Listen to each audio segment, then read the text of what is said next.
आज की वीडियो में ना मैं इस MG कोमेट EV का एक रेंज टेस्ट करने वाला हूं और ये रेंज टेस्ट मेरा मोस्टली रहेगा हाईवे के ऊपर में जहां पे ट्रैफिक कम से कम रहता है, क्योंकि ट्रैफिक कम होने की वजह से ये गाड़ियां रेंज कम देंगी। क्योंकि फिर क्या है, वहां पे रीजनरेशन नहीं होगी। अगर ट्रैफिक ज्यादा रहता है तो रीजनरेशन हो जाती है, रेंज गाड़ी के अंदर से ज्यादा निकल के आती है। इस वजह से हाईवे के ऊपर में टॉप स्पीड के ऊपर में इस गाड़ी का रेंज टेस्ट करेंगे। एक्सट्रीम रेंज टेस्ट आप उसे बोल सकते हो। और अगर आपके पास में कोई EV कार है, चार्जर को लोकेट करने के लिए वो कौन सी एप्लीकेशन आपको यूज करनी चाहिए जिसकी वजह से आपको हर जगह पर चार्जर इजीली मिल जाए, वो भी आज की वीडियो में आप लोग को बताऊंगा। और आपके पास में EV कार है तो उस गाड़ी की EMI भी आप अपने चार्जर से निकाल सकते हो और ऊपर से अर्निंग भी आप इस गाड़ी से कर सकते हो, वो भी आज की वीडियो में बताएंगे। ये नहीं बोल रहा हूं कि गाड़ी को कमर्शियलाइज कर देंगे, टैक्सी में हम इस EV कार को चलाएंगे तो आपकी अर्निंग होगी या फिर EMI में हेल्प होगी, नहीं, बिल्कुल बेस्ट चीज बताएंगे। गाड़ी के अंदर में जैसे आप ट्रिप को रीसेट करना चाहते हो ना, तो यहाँ पे कहीं नॉब्स नहीं है, इनके स्टीयरिंग व्हील से नहीं होता है, इसके टच स्क्रीन से आपको इसकी ट्रिप को रीसेट करना पड़ता है।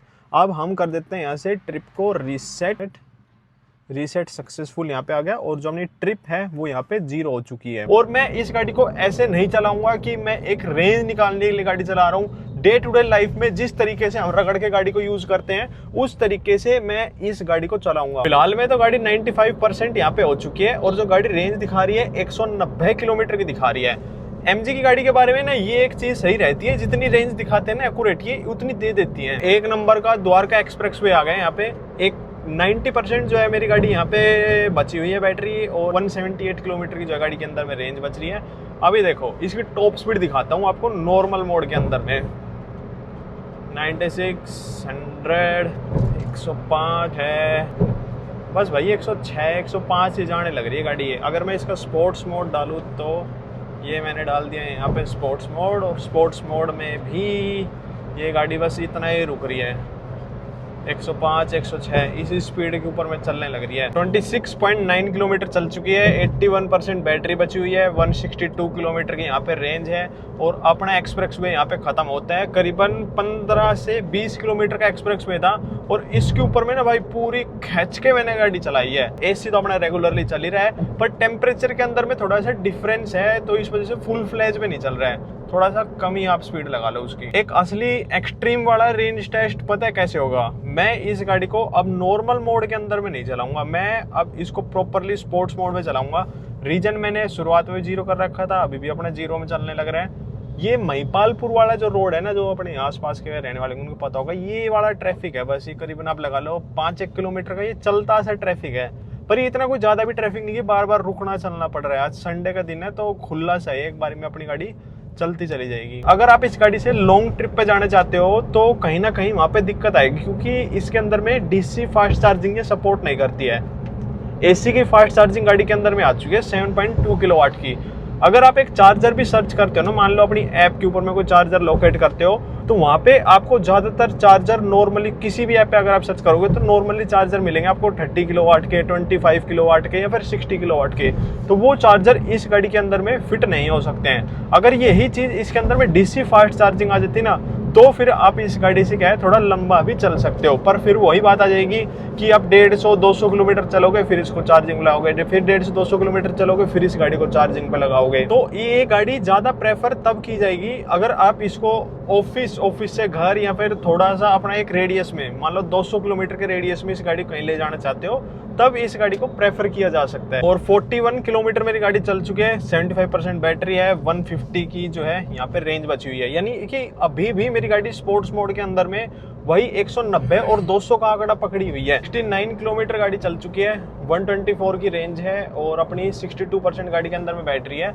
अब मेरी गाड़ी एक्सप्रेस वे के ऊपर में ऑलरेडी चढ़ चुकी है, मतलब आप लगा लो इसके बाद में एक टोल आएगा, पर इससे पहले का भी जो स्ट्रेच है बिल्कुल खुला है। अब इस एक्सप्रेस वे के ऊपर में भाई इस गाड़ी की बिल्कुल रेल बना देनी है। जितनी इसकी टॉप स्पीड है ना 110 की, उस टॉप स्पीड के ऊपर में मैं इस गाड़ी को रेगुलरली चलाऊंगा। और जो ये मेरी गाड़ी 70 किलोमीटर चली है ना, ये 70 किलोमीटर में क्या था भाई कि 20 किलोमीटर अपने ट्रैफिक वाले एरिया के अंदर में चली है, इसके अंदर रुकी चली, कभी ट्रैफिक आ रहा है रुकी चली, ट्रैफिक आ रहा है, और जो बाकी अपना बच गया ना 40 किलोमीटर, 30 या 40 किलोमीटर जो भी बचा है वो अपना चली है पूरे एक्सप्रेसवे के ऊपर में या फिर खुले रोड के ऊपर में। अब इसके बाद में जो भी अपनी गाड़ी चलेगी ना टोटल एक्सप्रेसवे के ऊपर मैं इसको भगाऊंगा। अब होगा असली दंगल चालू। 77% और ना 77 किलोमीटर, 57% और 114 किलोमीटर। अब इस एक्सेलरेटर को ना मैं पूरा दबाया रखूंगा, जितनी ये गाड़ी भागेगी उतना भगाऊंगा इसको 20 किलोमीटर तक में। भाई मेरा रीज़न मतलब ये है कि अगर मान लो आप इस गाड़ी को चूज़ करते हैं तो आपको एक ये पता होना चाहिए कि गाड़ी कितनी रेंज निकाल के दे देगी। अगर मैं चाहूँ ना इस गाड़ी से रेंज निकालना तो भाई मैं इसको 200 भी चला सकता हूँ बिल्कुल आराम से। भीड़ भाड़ वाले में चलाने लग जाऊंगा, आराम से चलाने लग जाऊंगा तो मेरी गाड़ी ऑटोमेटिकली ही ज़्यादा रेंज दे देगी। पर मेरा मेन मोटो ये है, अगर जो रेंज मैं आपको निकाल के दूँ ना वो रेंज तो आपको ये गाड़ी दे ही दे, तो गाड़ी को पसंद करने में भी आपके लिए आसानी रहेगी। और 106 की ही स्पीड जा रही है अभी तक में, तो ये पूरा ही पंजा मैंने दबा रखा है। और ऐसे टॉप पे भगाने के बाद में ऐसे कहीं फील नहीं आ रही गाड़ी अनस्टेबल है। इस गाड़ी को मैं इतना रैशली भगा के लेके आया हूँ ना, रैशली तो नहीं, स्पीड में 110 105 की स्पीड में इसको भगा के लेके आऊंगा। फिर ये मेरी गाड़ी चली है 102 किलोमीटर, 37% बैटरी और 74 की रेंज है, यानी कि अभी भी 170-80 किलोमीटर की रेंज मेरी गाड़ी दिखा रही है जब मैं इसको 105 की स्पीड बिल्कुल टॉप स्पीड में भगा के लेके आया हूँ। और जहाँ पर मेरा एसी भी रेगुलरली चलने लग रहा है। 20% से नीचे आने पर पता है क्या हो रहा है, जैसे जो बैटरी परसेंटेज है ना वो 1 किलोमीटर के अंदर से पहले ही मतलब 500 मीटर के अंदर में ही 1% गिरती जाने लग रही है। अभी देखो 15% है, 30 किलोमीटर की रेंज है, 128 किलोमीटर जो है मेरी गाड़ी चल चुकी है। देखो 14% हो गई और मेरी गाड़ी चली है 128, यानी कि 1 किलोमीटर नहीं चली और 1% जो है मेरी बैटरी गिर गई। 10% से नीचे जाते के साथ में ना गाड़ी की रेंज चली गई है और जो इसकी बैटरी परसेंटेज है ना भाई कुछ ड्रास्टिकली नीचे जाने लग रही है। जैसे 5 आ गया, अभी मैं देखो वीडियो भी बंद नहीं करूंगा, उससे पहले 4% आ जाएगा और गाड़ी अपनी चल चुकी है 130 किलोमीटर। मैंने एसी गाड़ी के यहाँ पे बंद कर रखा है। मैंने क्या है अब गाड़ी को यहाँ पे इको मोड के अंदर में डाल दिया है। 10% से नीचे जाने के बाद में क्या है, गाड़ी के मोड आपको बेसिक दिख जाएंगे। स्पोर्ट्स मोड लग गया भाई, नॉर्मल मोड लग गया या इको मोड लग गया, बट ये मोड जो है अब इसके काम नहीं कर रहे हैं, सिर्फ लिखा हुआ आ रहा है स्पोर्ट्स मोड। 4% के ऊपर में भाई गाड़ी का जो एसी है वो भी यहाँ पे चलना बंद हो चुका है, सिर्फ ब्लोअर गाड़ी के चल रहे हैं। 10% से नीचे एसी भी बंद हो जाता है। टॉप स्पीड का ऐसा है भाई, वैसे तो गाड़ी अपनी 50 की स्पीड पकड़ ली है और आगे भी बढ़ने लग गई है। मुझे ऐसे लग रहा है कि अब गाड़ी सिर्फ 60 किलोमीटर पर आवर की स्पीड तक ही जा सकती है, उससे ऊपर में नहीं जाएगी। और जो 60 की स्पीड भी पकड़ रही है ना वो भी बड़ा मर मर के पकड़ने लग रही है। अब 2% मेरी गाड़ी के अंदर में बैटरी बची हुई है। 135 की रेंज इसने मुझे निकाल के दी है जब मैंने इस गाड़ी को एक्सट्रीम कंडीशन के अंदर में टेस्ट किया, हाईवे के ऊपर में टॉप स्पीड भगा के टेस्ट किया था। अगर मान लो आप इस गाड़ी को डे टू डे लाइफ में नॉर्मली चलाते हैं तो आराम से 180 से 200 की रेंज ये गाड़ी निकाल के दे देगी। और जो इसकी चार्जिंग कॉस्ट आएगी 0 से 100% होने के लिए 18 यूनिट ये कंज्यूम करेगी। इस हिसाब से 130 रुपये आपके लगेंगे अगर आप गाड़ी को घर पे चार्ज करते हैं तो। अब दूसरा सवाल, मैंने आप लोग को बोला था कि बेस्ट एप्लीकेशन कौन सी है चार्जर को लोकेट करने के लिए, वो है भारत रिवोल्ट। अब देखो मुझे आसपास में कहीं पर भी चार्जर नहीं मिल रहा था, पर मैंने भारत रिवोल्ट की ऐप पर जब चार्जर सर्च किया तो चार्जर मिला मुझे सोसाइटी के अंदर में। अब सोसाइटी के अंदर में चार्जर आया कहां से, इस सोसाइटी में किसी ओनर के पास में ईवी कार होगी तो उसने अपने चार्जर को भारत रिवोल्ट की ऐप पर लिस्ट कर दिया और वो चार्जर जब फ्री था तो मुझे उस ऐप के ऊपर में शो कर दिया। 2% लेके चलते हैं, एक तो ओनर लेके चलते हैं जिसने चार्जर लगाया और एक कंज्यूमर लेके चलते हैं जिसको चार्जर की नीड है।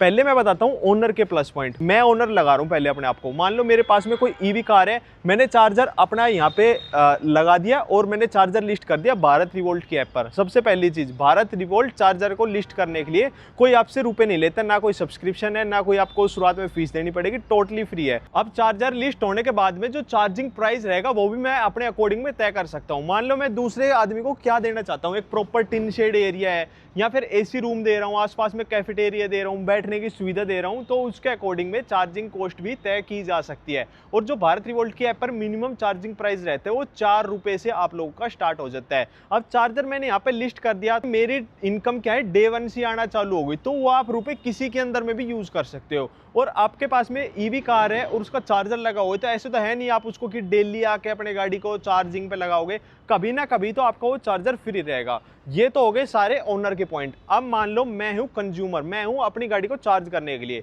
अब जैसे इस सिचुएशन के अंदर में आके मैंने अपने किसी और एप्लीकेशन के ऊपर में चार्जर ढूंढा, मुझे चार्जर नहीं मिला, बट जैसे भारत रिवोल्ट के ऐप पर मैंने चार्जर ढूंढा तो मुझे ईजिली चार्जर मिल गया और मैंने अपनी गाड़ी आके यहाँ पे चार्जिंग पे लगा दी। तो कंज्यूमर का तो यार यही चाहिए होता है कि वो चार्जर ढूंढे, उसको इजीली चार्जर मिल गए, तो कंज्यूमर का ये प्लस पॉइंट होगा। ऊपर से मुझे टिन शेड एरिया मिल गया, आराम से बैठ के कुछ भी कर सकता हूँ यहाँ पे। तो best application Bharat revolt, charger search करने के लिए भारत रिवोल्ट, ईएमआई जनरेट करने के लिए भारत रिवोल्ट, रेंज मैंने आप लोगों को गाड़ी बता दी। कैसी लगी वीडियो नीचे कमेंट करके जरूर बताना। जय श्री राम, जय बजरंगबली।